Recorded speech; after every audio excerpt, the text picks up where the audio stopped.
अस्मद्गुरुपरमगुरून् यतिवरपूर्णोऽस्सयामुनं रामं पद्माक्षनाथषडजित्सेनेशरमारमापतीन् वन्दे बृन्दावनचरं वल्लवीजनवल्लभं जयन्ती सम्भवन् धाम वैजयन्ती विभूषणं तुरगविगराजस्यन्दनान्तोळिकादिषु अधिकमधिकमन्याहमात्मशोभान् दधानम् अनवधिकविभूतिम् अस्ति शैलेश्वरं त्वाम् अनुदिनमणिमेषैर्लोचनैर्निर्विशेयम्. இன்றைக்கு வைகாசி மாதம் அஸ்த நட்சத்திரம். நாளைய தினம் தேவப்பெருமாளுடைய காஞ்சி ஸ்ரீ வரதராஜனுடைய பிரம்மோற்சவம் தொடக்கம். நாளையிலிருந்து 10 நாளைக்கு. அதுக்கு பூர்வாங்கமாக இன்றைக்கி பொதுவில் நகர சோதனை அப்படின்னு விவகாரம். உற்சவத்துக்கு முன்னாள் சேன முதலியார் விஸ்வக்சேனர் வீதி தோறும் எழுந்தருளி பெருமாளுடைய வீதியெல்லாம் சரியாக இருக்குதா அப்படின்னு நகரத்தை சோதனம் பண்ணுறது அப்படின்ற உற்சவம். அந்த உற்சவத்துக்கு காஞ்சிபுரத்தில் விவகாரம் ஆழ்வார் திருநாள் அப்படின்னு விவகாரம். அது இன்றைக்கு. நேற்று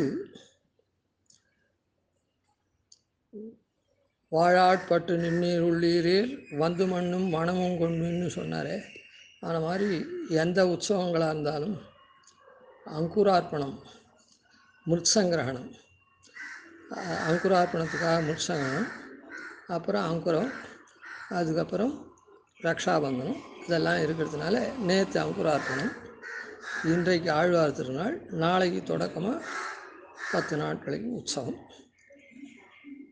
இந்த உற்சவம் பிரம்மாவினாலேயே நடத்தப்பட்டது. பிரம்மோற்சவம்னா பெரிய உற்சவன்றது அர்த்தம் அன்று. அது ஒன்றுக்கே பிரம்மாவினாலேயே இந்த பெருமாளுக்கு, தேவ பெருமாளுக்கு நடத்தி வைக்கப்பட்ட உற்சவம். அதனால் பிரம்மா பண்ணி வச்ச உற்சவம் பிரம்மோற்சவம். தேவப்பெருமாள் இந்த உற்சவத்தை, தேவப்பெருமாளுடைய இந்த உற்சவத்தை புராணங்கள்லாம் சொல்லியிருக்கு. பல பெரியோர்கள் மகான்கள் அவள்லாம் அனுசந்தானம் பண்ணிருக்கா. இப்போது நாம் இங்கே அனுசந்தானம் பண்ண துரக விகராஜ சந்தனாந்தோளிகாதிஷு அதிகமதிகமன்யாம் ஆத்மசோபான் ததானம் அப்படின்னு அந்த ஸ்லோகம் தேசிகன் அருளி செய்தது இந்த உற்சவத்தை பற்றி.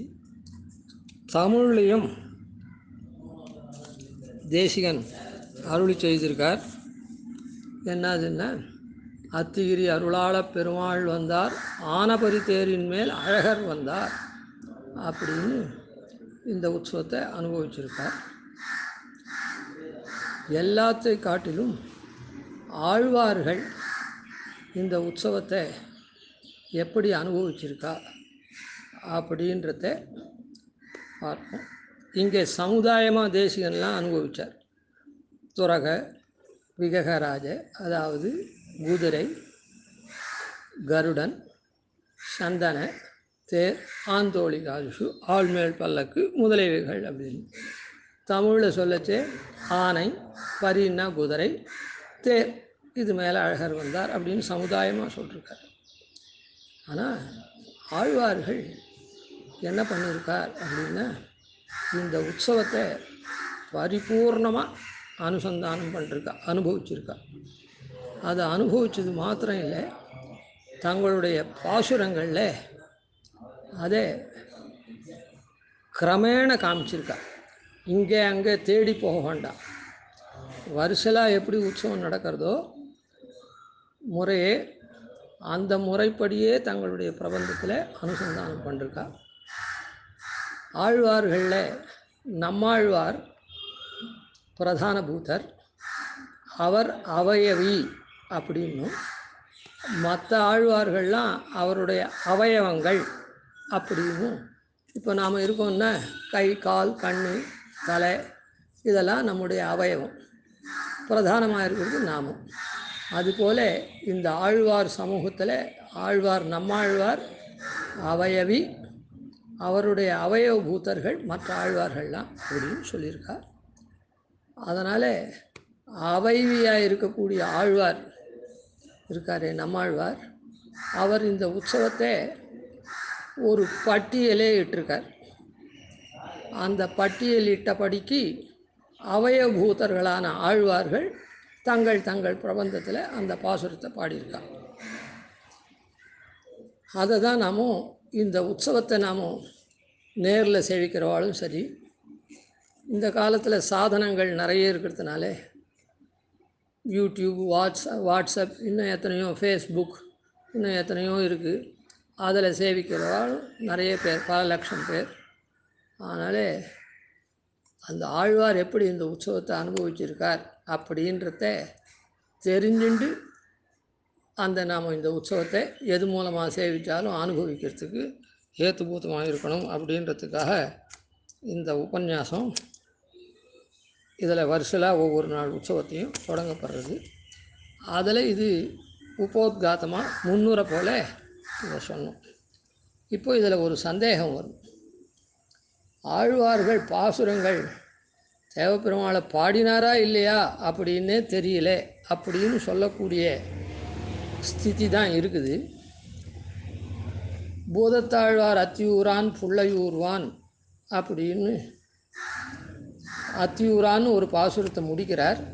அதுக்கு அடுத்த பாசுரத்தை அத்தியூரான் புள்ளையூர்வான்னு ஆரம்பிக்கிறார். ஆனால் அவர் 2 பாசுரம் பாடினதாகவும், அதுக்கப்புறம் ராமானுசமுத்தந்தாதியில், ராமானுசமுத்தந்தாதியும் பிரபந்தத்தில் சேர்ந்தது தான்.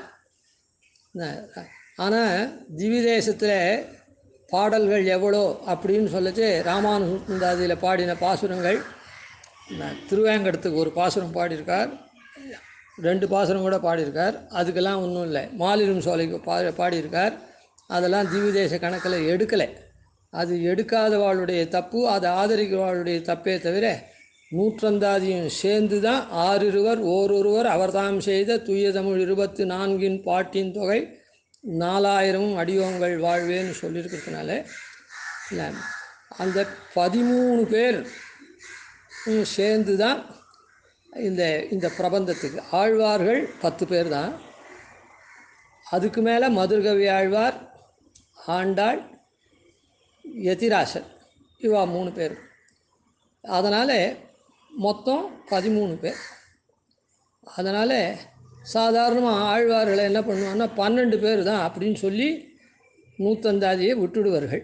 12 பேருடைய பிரபந்தத்தை மாத்திரம். எதேபி 10 பேருடைய பிரபந்தம் மொத்தம் சேர்ந்தது 4000 இல்லை. ஆண்டாள் மதுரகவியும் சேர்த்து தான். அதுக்கப்புறம் நூற்றந்தாதியும் சேர்த்துக்கணும். மணவாள மாமுனிகள் கூட 10 ஆழ்வார்களை சொல்லிவிட்டு அதுக்கப்புறம் ஆழ்வார் திருமகள், மதுரகவி, எதிராசர், இந்த 3 பேரையும் அந்த ஆழ்வார்களுக்கு எப்படி அந்த நாள்களை வர்ணித்து அவளை ஸ்தோத்திரம் பண்ணாரோ அதே போல் இவரையும் சொல்கிறார். அந்த 10 ஆழ்வார்களுக்கு அவதரித்த ஸ்தலத்தை சொன்னால் போல இந்த 3 பேர் அவதரித்த ஸ்தலத்தையும் சொல்லியிருக்கார். அதே இந்த திவ்ய பிரபந்தத்தை வளர்த்தவாள்லாம் பின்னால் சொல்லச்சே அவளுக்கு ஊரோ நட்சத்திரமோ அதெல்லாம் சொல்லலை, மாதமோ நட்சத்திரமோ அதெல்லாம் சொல்லலை, நாள் பாட்டு மாதிரி. அதனால் 10-3 10-3 அப்படின்னு தான் சொல்லியிருக்கார். முதல்ல சொன்னது இது என்னது, அவளுடைய நாள் நட்சத்திரங்கள்லாம் சொன்னார். 2வது சொன்னது அவருடைய ஊரை சொன்னார். அல்ல, அது 10 பேருக்கு 3 பேருக்கு, 10 பேருக்கு 3 பேருக்கு, ஆக மொத்தம் மணவாள மாமுனிகளும் 13 பேரை தான் சொல்லியிருக்கார். சுவாமி தேசிகனும் பிரபந்த சாரத்தில் 6 ஓரொருவர் அப்படின்னு 13 பேரை சொல்லியிருக்கார். சரி, இப்போது இந்த ஆழ்வார்கள் பிரபந்தமே பாடலை போல இருக்கு. அதனால் என்னென்னா, தென்னத்தியூரர் கழலினை கீழ் பூண்ட அன்பாளன் ஒரு பாசுரம் பாடியிருக்கார். இதை தவிர அத்தியூர்ன்ற சப்தம் வேறு எங்கேயும் ஸ்பஷ்டமாக இல்லை. கட்சி அப்படின்னு வர சப்தமெல்லாம் அந்த கட்சியில் பல திவிதேசங்கள் இருக்குது. அதனால் அந்த திவிதேசத்தை சொல்லியிருக்கலாம், இவரை சொல்லலை அப்படின்னு சொல்கிறவாளும் இருக்கா. அதை எது வேணால் இருக்கட்டும். அப்படி இருக்குச்சே சுவாமி தேசிகன் கூட यस्यानुभावमधिगन्तुमशक्नुवन्तः मुह्यन्त्यभङ्गुरधियो मुनिसार्वभौमाः तस्यैव ते स्तुतिषु साहसमश्नुवानः क्षन्तव्ययेष भवता கரிசைலநாதா அப்படின்னு சுவாமி தேசிகனும் ஆழ்வார்கள்லாம் மோகிச்சு போயிட்டா உன்னை பார்த்து. அதனால் முனிபுங்கவாள்லாம் கூட முனிபுங்கவாளாக இருக்கக்கூடிய ஆழ்வார்லாம் கூட உன்னை பாட முடியல அப்படின்னு சாதிச்சிருக்க. அப்படிப்பட்ட உன்னை நான் எப்படி பாட போகிறேன், நீ என்னை எப்படி பொறுத்தருளணும் அப்படின்றத சொல்கிற இடத்துல சொல்லிருக்க. இதுலேருந்து ஆழ்வார்கள் பாடலை அப்படின்றது பிரசித்தமாக இருக்கிறதுக்கு இதுவும் ஒரு இது. ஆனால் இது எப்படி ஆழ்வார்கள் பாடினார்கள் அப்படின்னு சொல்கிறது சங்கதமாகும். அப்படின்றத ரெண்டாவது உபோத்காரத்தில் சொல்லுவேன். கவிதார்க்கிக சிம்மாய கல்யாண குணசாலினே ஸ்ரீமதே வெங்கடேஷாய வேதாந்த குரவே நமः. திவன்ஷடகோபாதீனிதிவர்யான் பஜேனிஷம் ஸ்ரீரங்கபூர்வஷடஜித்யதீசானபதாश्रयं श्रीवत्सवंशतिलकं वन्दे श्रीकृष्णदेशिकम्.